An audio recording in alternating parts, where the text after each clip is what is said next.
Geoff and Kira, having fun, back for more talk. Yes. And more fun and more riffing on everything 2018 and beyond. Almost 2019. 2019. Like another month. Wow. That's crazy, right? New Year's is coming. Yeah. Wow. Time do you flies. do New Year's resolutions at all?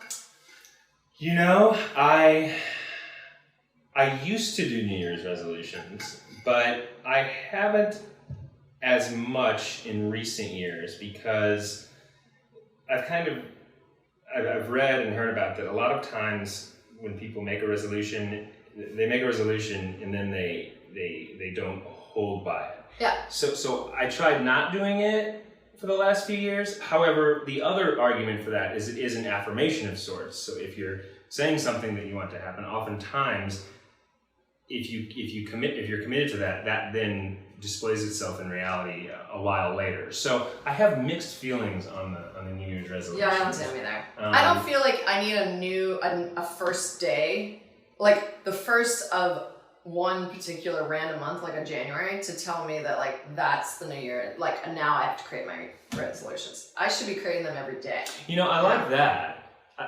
I like that you don't.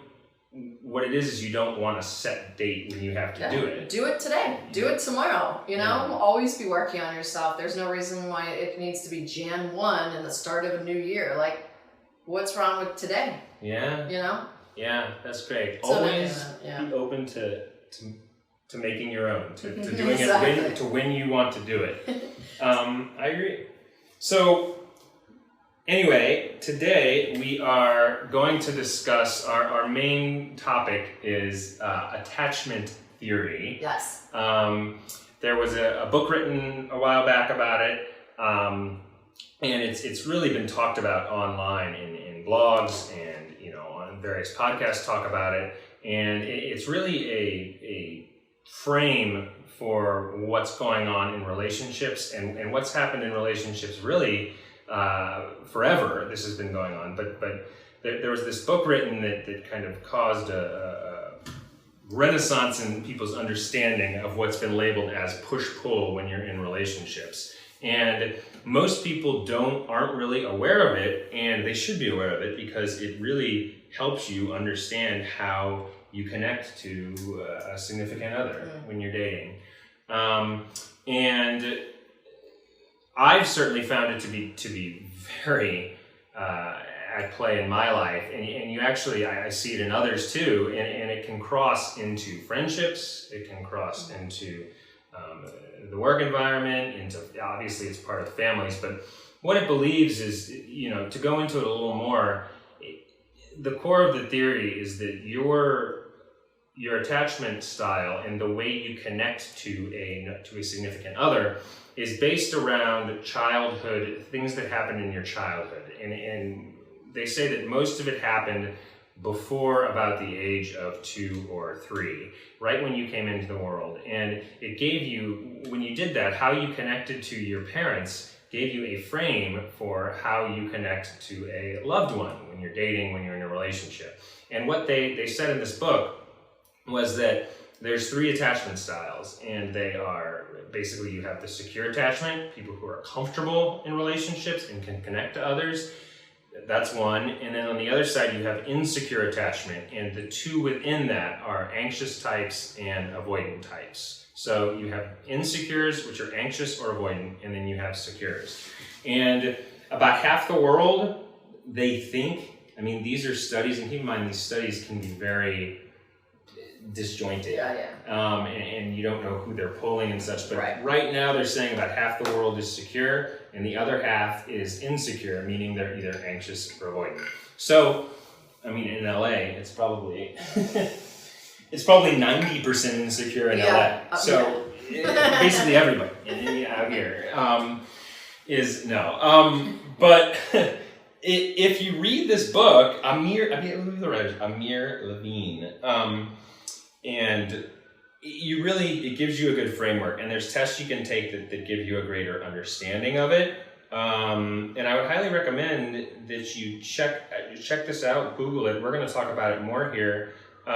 because it will give you a good framework for your relationships and which of these 3 attachment types you are. And I think, sometimes I'll read these books and I'm just like, I'll like be dozing off because it's so dry. And I get it, like I understand what they're saying, but when it's not put into like a real world context, I almost like it when like the authors are like, and this is who I was dating and this is what it was. And it's like a really good framework for, I'm like, oh, now I understand. So instead of like a textbook written, it has a little bit more of like an attachment to the author so that I can like understand what the fuck he's talking about. Right. You know what I mean? When people make it more personal. Yeah, for sure. Like, talking about how they've approached, attachment and avoidance and those types of people that they've dated or have been with in the past, I do. And I think that people, it's easy to get, people don't like labels. This gets very, people are like, you're giving me a pathological label, I don't want labels. We don't live in a perfect world. When they talk about these frames, it's really all very subjective and it's all a big spectrum. So when you're talking about them, know that there's a large openness. You can move around on the attachment spectrum. You can change, you can grow, you can get worse. All of it is just giving people a frame to better understand themselves. And I agree with what you're saying. When people talk about personal experiences in author, that gives you a lot better understanding of it because you can connect to it. I totally agree with that. Like, what's your real world scenario that you've had to deal with when it comes to attachment? Because we all have had them, obviously. Yeah. Well, let's talk about that. For me, I haven't had a lot of long relationships. All of mine have been months, not years. I've had my most recent ones. I had one a couple years ago where we were dating for 3 or 4 months and we ended up breaking it off. And then I had one really recently, which went 6 or 7 months, and we broke that off. But during both of these most recent ones, I learned about attachment during it.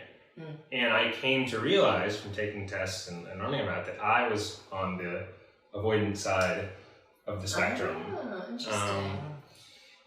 And avoidance, so to talk about avoidant attachment a little bit, because we've said what these labels are, but to talk about it a little bit, the avoidant types they tend to not be comfortable with intimacy, and they tend to run away from it. And the reason that happens is when the feelings of love and the feelings of intimacy start to manifest, they, based on their frame from childhood and even genetics, I think there's genetics into this too now, they read that kind of as like anxiety, like, it's too much. Intimacy is too much. Back off.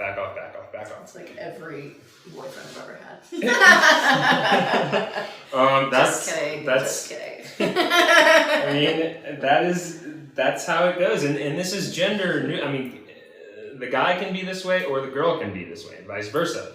But if you want some avoidant, a good thing to look at to understand avoidance, we'll talk about them for now, is if you look at there's characters in movies. Yeah. All the insecure attachments are all the great movie characters.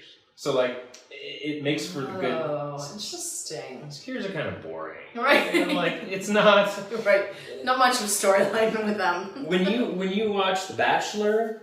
Right. All of those people. Right. Are insecure attachment.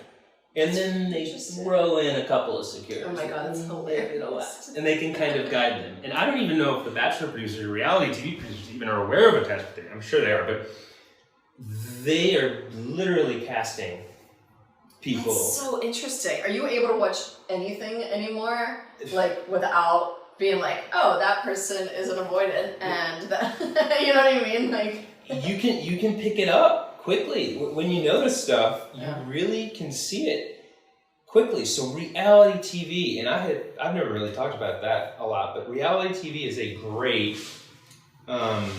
example of people who are one or the other. All these people crying in a wreck. Oh god, it's awful. Oh. That's when I changed channel. I'm like, okay, way too much emotion.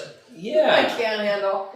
And it doesn't make these people bad people or people incapable of love. It doesn't make them bad people. It just means that their frame for it is not in a secure manner. And another, it's not secure. And another thing about it so you have to understand that. I mean, that's the biggest thing. And I know what I was going to say. Another thing about it too is just because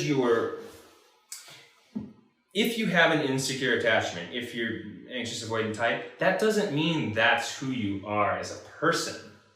People misinterpret that. Your attachment is literally how you attach in romantic relationships. So someone's like, oh, I'm anxious. Am I an anxious person? You might not be an anxious person. Right, I see. But you're anxious when it comes to an intimate, right. So you could be a person with not necessarily an anxious person at all. That's interesting, actually. It's a piece of your character.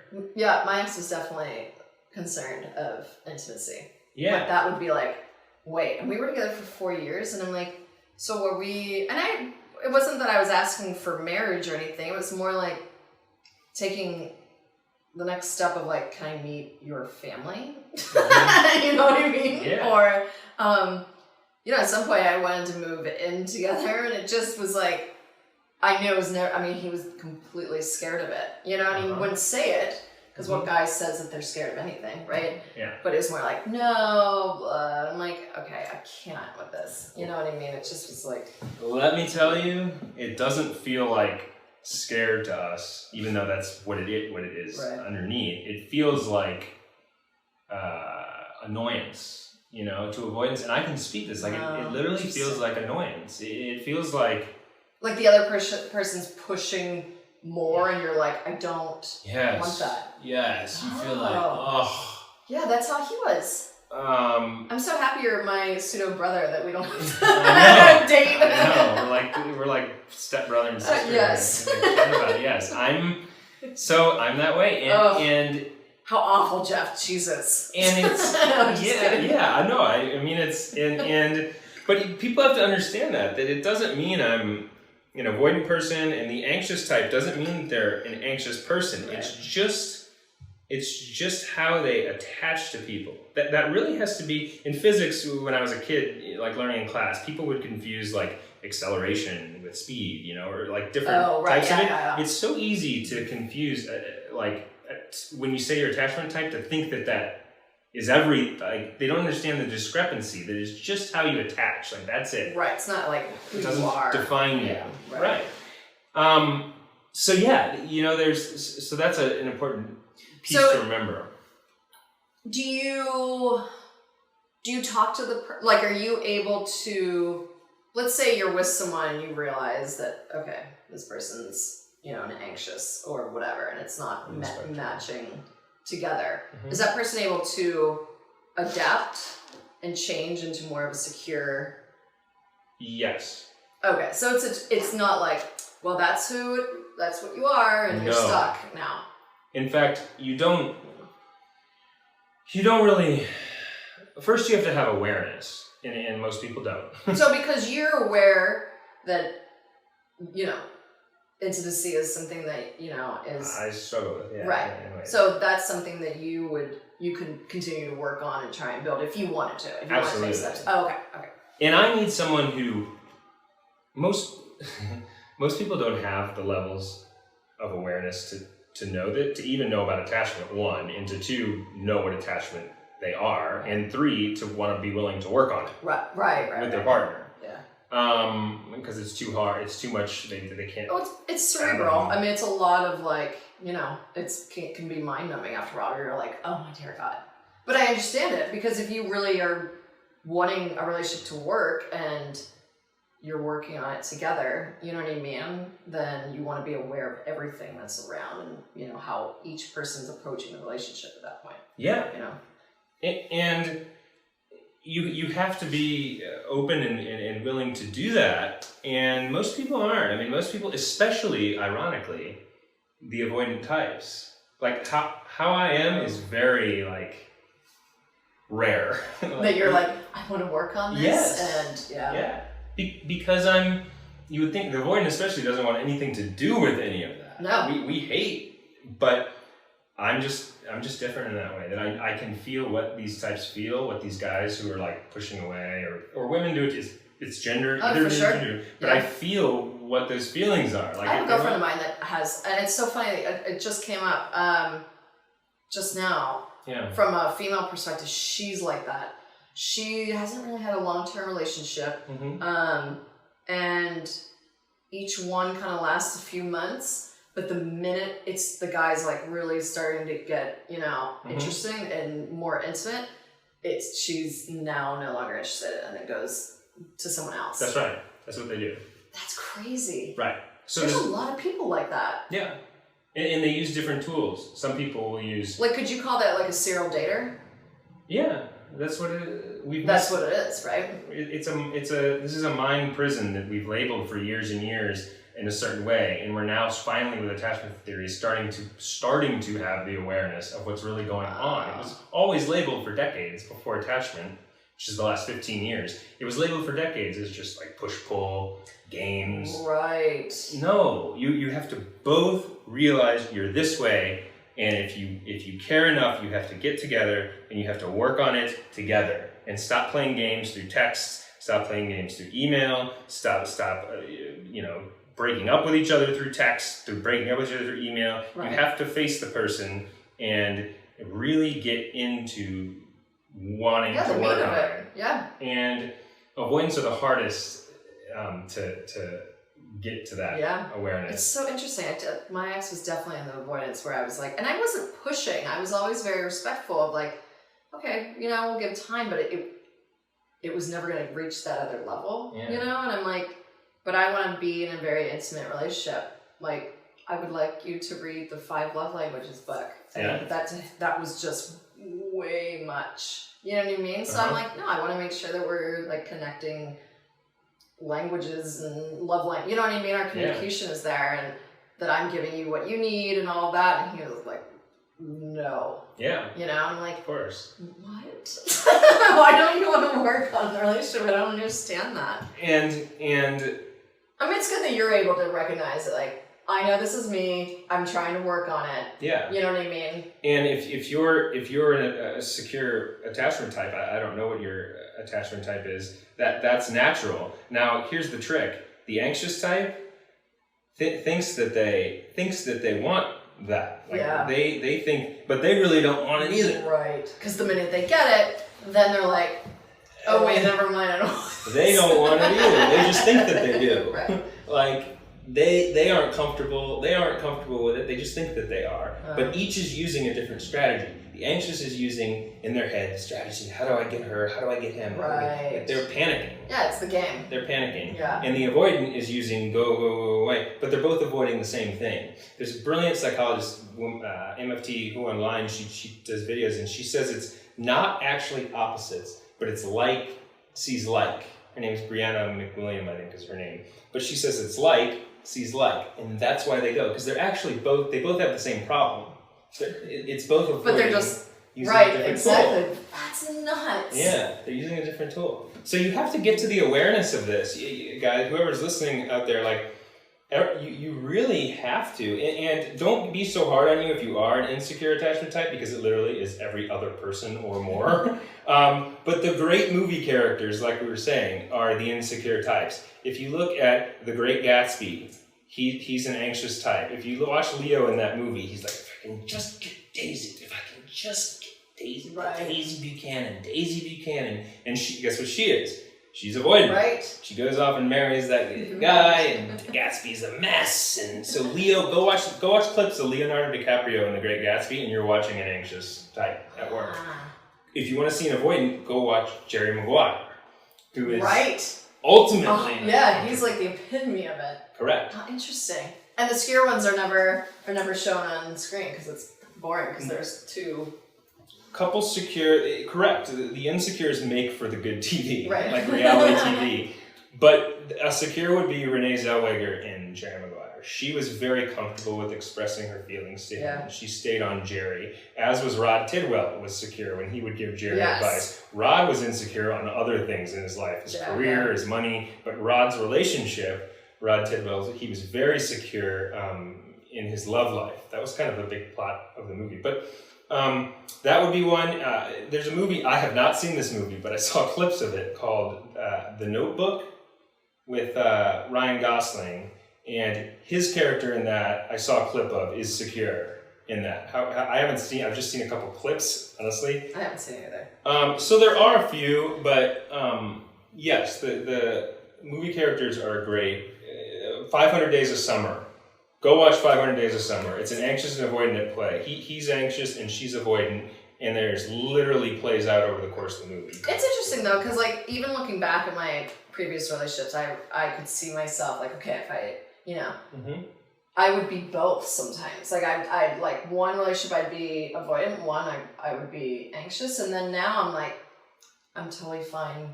I finally was able to get to like the secure side where I'm like, you know what, I'm fine either way, and I'm not gonna push or shove, and we can cut all the bullshit out and all the games and just get down to like brass tacks. You know what I mean? Because that's what it comes down to. Yeah. Being able to work with your partner on that, and you will find outside of the secure types, the insecure types, most of the time don't want to.